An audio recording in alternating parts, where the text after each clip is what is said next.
Gente, vocês sabiam que 6 em cada 10 homens não vão a consultas preventivas?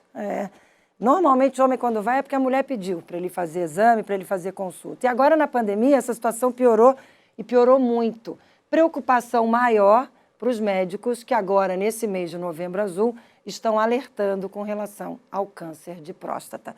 Converso sobre esse assunto e também, de uma forma geral, sobre a saúde do homem, com o Dr. Antônio Euclides Pereira de Souza Júnior. Ele é urologista e é o presidente da seção aqui de Santa Catarina da Sociedade Brasileira de Urologia. Falo com ele direto lá de Joaçaba. Oi, doutor Antônio Euclides, muito bom dia, muito obrigada por ter aceitado o nosso convite. Bom dia, Márcia. Bom dia a todos os telespectadores. Eu que agradeço aí a oportunidade de poder participar um pouquinho com vocês. Doutor Antônio, nesse momento de pandemia, nesse Novembro Azul, com certeza o alerta está mais no sentido de que os homens deixaram ainda mais de fazer exames preventivos, né? Exatamente, né, Márcia? Por toda a questão envolvida na pandemia, né, a gente observou que realmente houve uma redução, né, nos atendimentos, né, na procura, aos atendimentos médicos, né, por conta das questões da pandemia, a gente sabe, né, mas isso sem dúvida impactou aí no controle, e é importante então agora, no mês de novembro, né, como você muito bem frisou, a gente está iniciando aí, né, falando sobre o Novembro Azul, em que a gente fala sobre a saúde do homem, né, e principalmente sobre o câncer de próstata, né. Para você ter uma ideia, a gente teve uma redução importante, como a gente falou, tanto das consultas como das cirurgias urológicas realizadas, né? E é importante que a gente retome isso, né? Para falar sobre esse assunto. A gente brinca que é importante a gente tocar nesse assunto, né, Márcia? Quando a gente fala de câncer de próstata. E o senhor fala isso em alerta ao exame de toque, que infelizmente ainda tem muito preconceito, né? Exatamente. É importante a gente falar sobre o assunto, como você falou. Eu costumo dizer que é importante a gente ter, os pacientes terem informação. Quando o paciente tem informação, né, ele perde o preconceito, os tabus caem, enfim. Então é importante que a gente fale sobre isso, né, para que o homem perca esse preconceito, né, e possa fazer os seus exames. Você falou aí em relação à avaliação, né, da próstata, né, e sobre a realização de exames, né, como o exame do toque retal, que é muito importante, juntamente com um exame de sangue, que a gente chama de PSA, né, que são importantes serem realizados nessa avaliação preventiva do câncer de próstata, né. E qual que é a orientação? A partir de que idade o homem deve começar a se preocupar com câncer de próstata? Perfeito, Márcia. Então, veja, a orientação da Sociedade Brasileira de Urologia é que todo homem, a partir dos 50 anos de idade, procure, né, uma avaliação preventiva.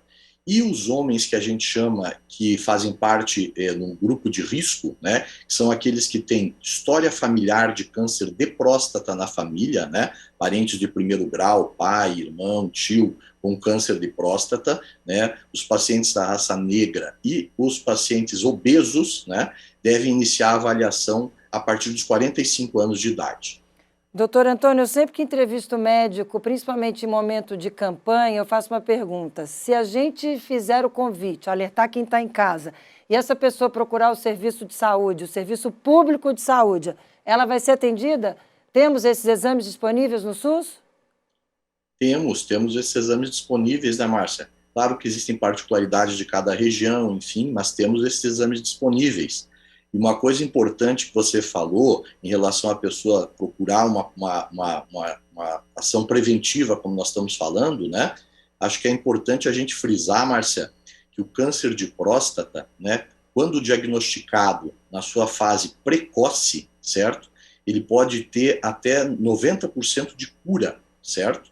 Mas nós temos que fazer esse diagnóstico numa fase precoce. E lembrar que nas fases iniciais, nas fases precoces, o câncer de próstata pode não ter sintoma nenhum, né? Então, por isso que é importante o homem procurar uma vez ao ano, a partir dessa idade, como a gente falou, né, uma avaliação preventiva, né? Então, fica o alerta aí para o homem e para a mulher, porque geralmente é a mulher que fica ali pedindo, insistindo, não é? O senhor percebe isso no seu consultório? Isso. Também muito bem observado, Márcia.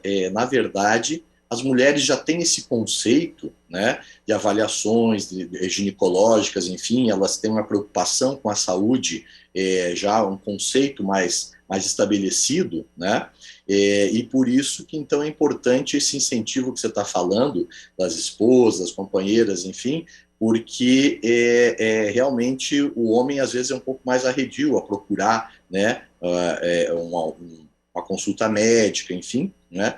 E isso que você mencionou em relação à ação das mulheres é muito importante, né? A gente fala que quando o homem também está pensando na sua saúde, não é só na saúde dele, né? É a saúde da família dele, né? Ele tem uma esposa, ele tem filhos, ele pode ter netos, enfim, né? Então é importante pensar dessa forma. Com certeza, fica o nosso alerta e o nosso convite aos homens e às mulheres para que procurem, né, que estimulem os seus maridos, seus parceiros, seus companheiros, seus filhos, enfim, a procurarem o serviço de saúde. Quero aproveitar a sua presença aqui para falar sobre outro assunto que me chamou a atenção quando eu vi a estatística, a questão de pedra no rim. A gente sabe que de 10 a 20% da população, em algum momento da vida, né, vão ter cálculo renal, a famosa pedra no rim. Mas a incidência acaba sendo maior em homens. Enquanto de 2 a 3 homens apresentam o problema, uma mulher apresenta o problema. Qual é o alerta para todo mundo, mas em especial para os homens, já que a gente está no mês dos homens, no Novembro Azul? Perfeito, Márcia. Você tocou num assunto também que é uma incidência muito importante, né, dentro da urologia, né, e a questão de litíase, né, que são as pedras nos rins, e é mais ou menos isso que você disse, né, e realmente a gente tem uma incidência importante, 10 a 20% pode chegar até da população, pode ter cálculos urinários, né, e é importante a orientação em relação sempre à ingestão de líquidos, né, de água, né, isso é muito importante, né, para todos, né, é importante evitar o excesso do sal, né, e da proteína animal, né, então são orientações que a gente dá para todos os pacientes com litíase, né, como a gente falou, a incidência é importante.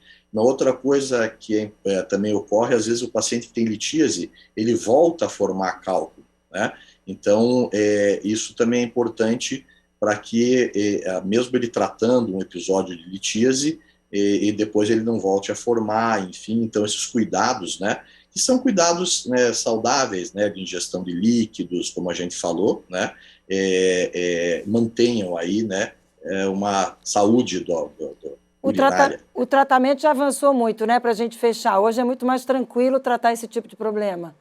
Exato, Márcia, exatamente. Quando falo, o tratamento melhorou muito, né? Antigamente fazíamos muitas cirurgias abertas, né, para tratar cálculo. Hoje melhorou muito. Nós temos desde tratamentos minimamente invasivos, né, ondas de choque que quebram cálculos por via extracorpórea. E hoje nós temos cirurgias endoscópicas, onde a gente pode utilizar lasers para quebrar os cálculos em fragmentos pequenininhos, e o paciente elimina o cálculo pelas vias naturais, sem a necessidade de cortes, incisões, né, e voltando às suas atividades muito rapidamente, né, no dia seguinte da intervenção. Então o tratamento realmente melhorou muito, né, como você falou, que bom, pelo avanço da medicina. Mas é importante a prevenção, né, como você também disse, né. Valeu, doutor Antônio, muito obrigada pela participação no dia de hoje. Conte com a gente aqui para fazer esses alertas sempre com relação à saúde do homem. O que precisar, estamos à disposição aí da Sociedade Brasileira de Urologia, Seção Santa Catarina. Foi um prazer tê-lo aqui com a gente, um ótimo dia, até uma próxima oportunidade. Eu que agradeço, Márcia, muito obrigado pela participação, um bom dia a todos os seus telespectadores. Muito obrigada. Obrigada ao senhor, doutor Antônio.